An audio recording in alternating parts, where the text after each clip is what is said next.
Good morning, everybody. First, we'll start with, I just wanted to recap what information I gave out at the scene this morning, and then provide some new details that we got. So you'll have to bear with me. The exact details are still being investigated, so I might not have a lot of answers. But I can tell you at 6:41 this morning, a call came in to 911 dispatch of an accident in a parking lot there at Lincoln and Oliver. There was an employee that arrived to one of the businesses that morning and found a red Jeep had collided with a parked red minivan there that was in the lot. So the red minivan did not have any occupants in it at the time. It was just a parked vehicle. When first responders arrived, they found 2 occupants inside of that vehicle. Both of them had multiple stab wounds. There was a female, and I'm not sure her age. I know that she is in her mid-20s. She was taken to the hospital in critical condition, where she was undergoing surgery, and I'm not sure if she's out of surgery yet or not. Her condition is still critical. There was also a small juvenile female inside the vehicle, and again, I don't know exact age, but somewhere between 5 and 7, that was rushed to the hospital, but succumbed to her injuries of multiple stab wounds. The first briefing that I was able to give out on scene, we were still trying to determine who these individuals were, any family and witnesses to the incident. We weren't even sure where the incident had taken place. So after the briefing, I went back over to the scene and then was advised that sometime after 8 a.m. this morning, a second child victim was located wandering in the area of 77th and Ridge Road up in the northwest part of the county. She also had stab wounds to her. Her age is between 4 and 6, and again, I don't know her exact age as well. We believe that this is the sister of the deceased female that was located in the car at Lincoln and Oliver.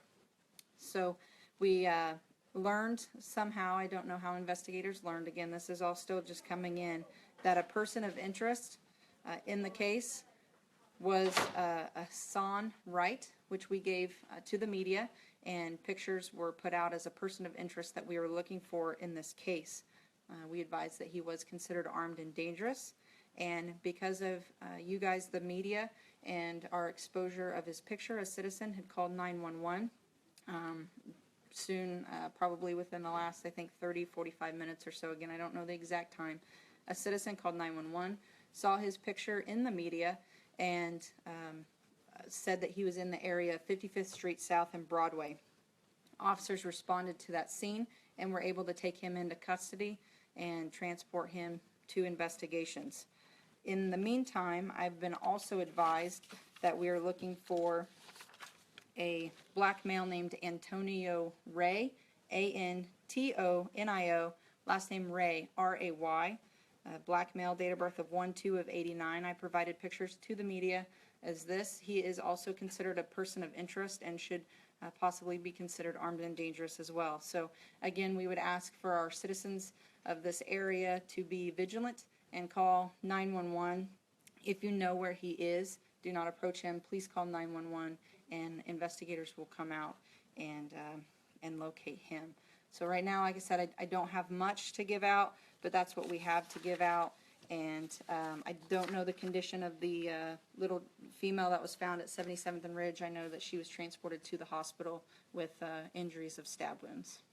What's the relationship between Antonio and Mr. Hassan Wright? That I'm not sure. I'm not sure what their relationship is to each other, and I'm not sure what their relationship is to the female and the 2 children. So the second child victim was found in, did you say 77th North? 77th Street North and Ridge. Yeah, she had walked out of an area, and a passerby had saw her and called 911. So, like I said, that we're dealing with a very large scene. Obviously, we don't even know where or if this happened at 77th and Ridge. Investigators are out there right now trying to determine that. But again, 77th and Ridge, and the 2, the female and one of the child, was located at Lincoln Oliver, crashed a car. So I'm not sure where she was going or any details of that. But like I said, we're dealing with a very large scene here. Do you think our adult female was injured and crashed her car into? Correct. Yeah, she had very major stab wounds to her, And again, I don't know if she drove from 77th and Ridge. Like I said, that's all trying to be investigated right now, but that's just the two scenes that we've got going right now. Can you talk about how, you said the one that's 4 or 5, she was found, she also had stab wounds. Do we know what the extent of that was? I don't know the extent of her stab wounds. Again, she was alert enough to walk and tried to get help, so she's being transported again to the hospital. She was there. I'm not sure what hospital that she was transported to, but she's receiving treatment for those injuries. But she was alert enough to be able to walk and try to find help. So the two girls we believe are sisters. Yes. And we think the adult is their mother? Well, I don't want to speculate right now and say that.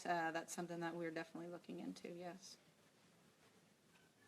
And we don't know who's the owner of the minivan that was described, right? Or No, I think that they might have contacted the minivan again. I think it's an employee or somebody that was completely unrelated to the incident. I think she just went into the parking lot and crashed into that parked car.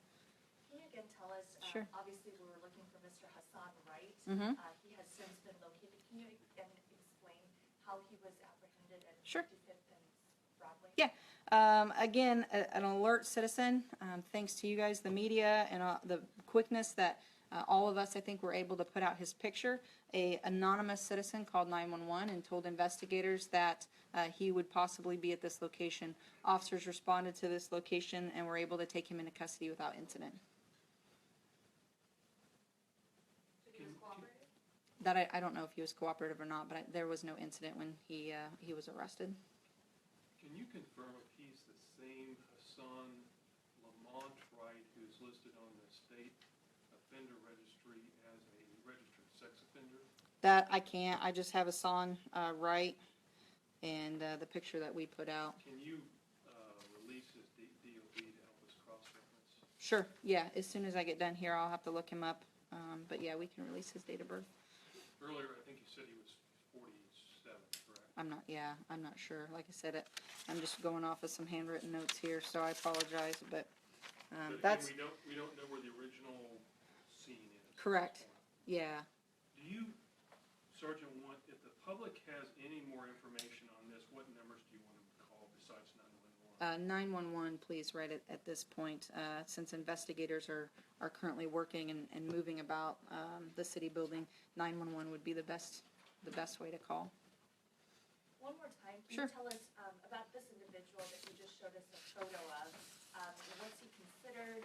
Is he just simply a person of interest and armed and dangerous? Correct. Well, about 5 to 10 minutes before the briefing started is when I was handed his information. So I'm not sure exactly what his role is in this incident.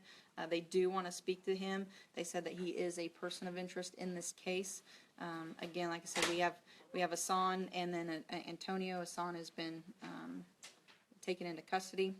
I don't know Antonio's exact role, but again, investigators wanted to put out his picture information to the public to see if we can locate him. They also said to consider him armed and dangerous as well. So, if we get Antonio in custody or any more information, then we'll be sure to let you guys know right away. Will this make a young child who just passed away, would this be the 24th homicide in Correct. Wichita? Yes, 24th of the year.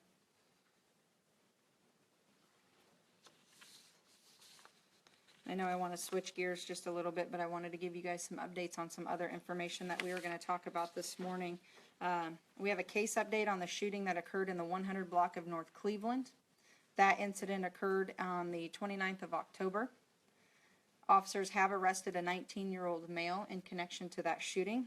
He was booked in for aggravated battery, robbery, aggravated assault, and possession of a firearm by a felon. And he was booked in on the 2nd of November. Officers are still working to see if anybody else could be potentially involved in that case or any other witnesses. How's the victim in that incident? I don't have an update on the victim.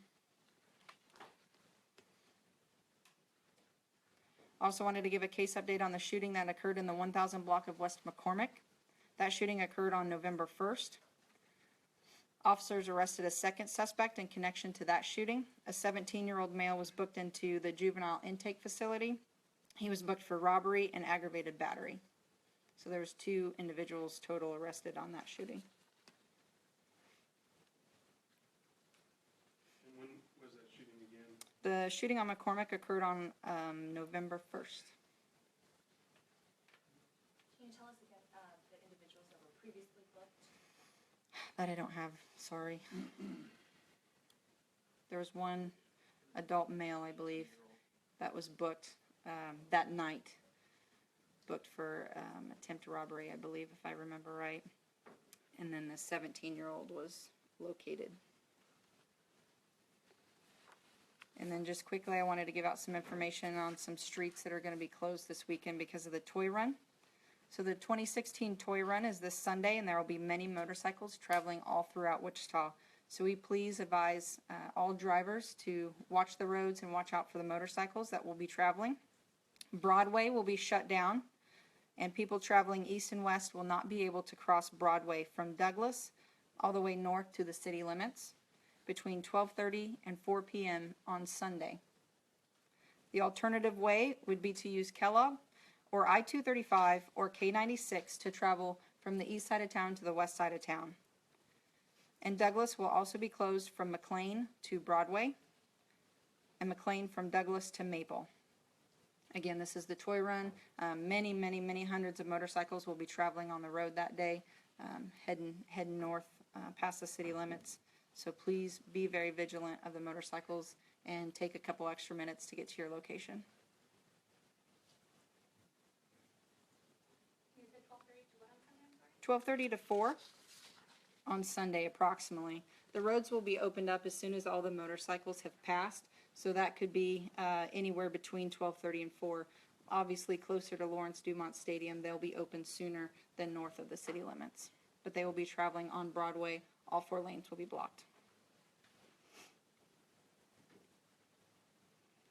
And then the last thing I wanted to give you guys today is the aggravated battery that occurred this morning at Mulligan's Pub.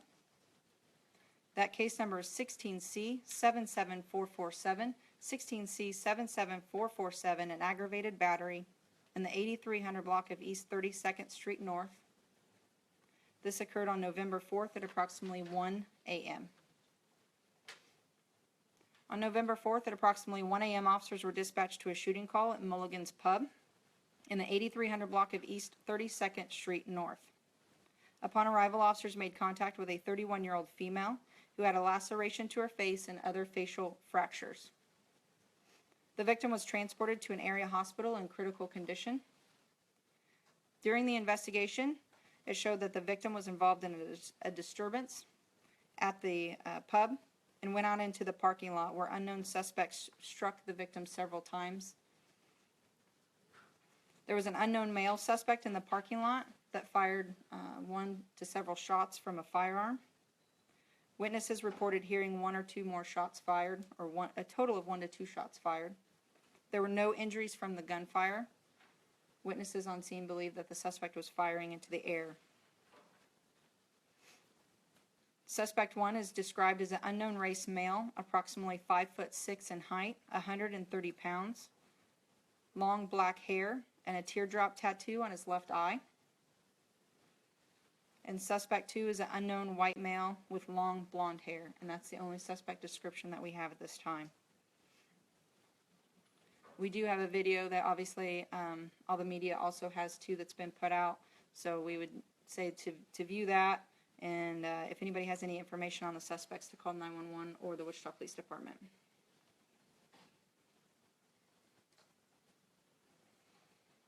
A lot of information this morning, so thank you. Is there anything else that I can try to answer for you guys?